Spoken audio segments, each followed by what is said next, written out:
سرود اول موافق طلب اپای محرمای برای مادر.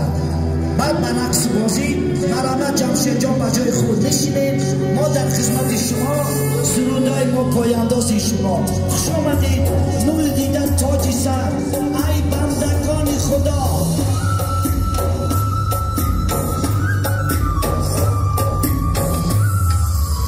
در خانه چه باشه دولتی بچه باشه.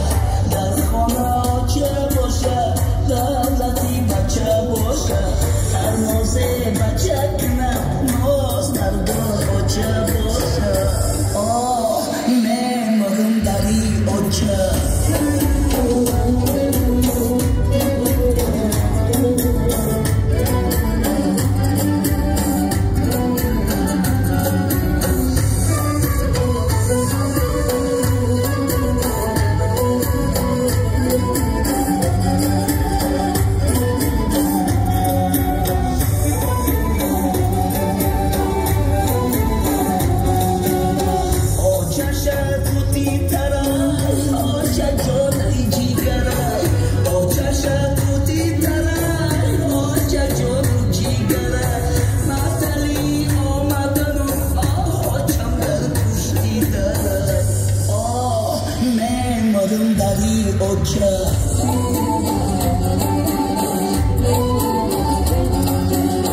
مطلی آمدن و آچم در پشتی درد. من برم دری اوچه.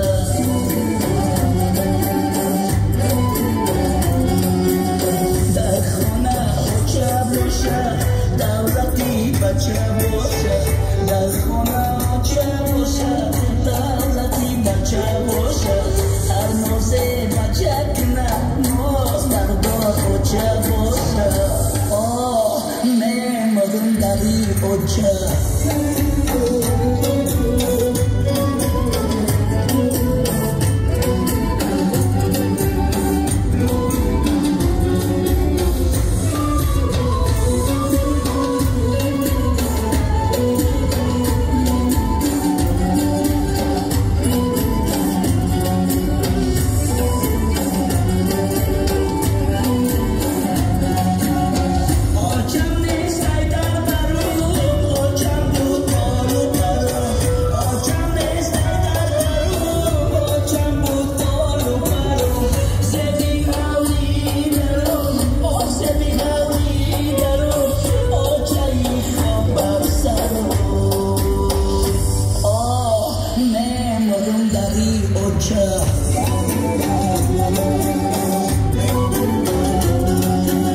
در خانه چه باشه دولتی بچه باشه. در خانه چه باشه دولتی بچه باشه. هر نازه بچه کنه ناز در دار چه باشه. آه میمرم دری اوچه.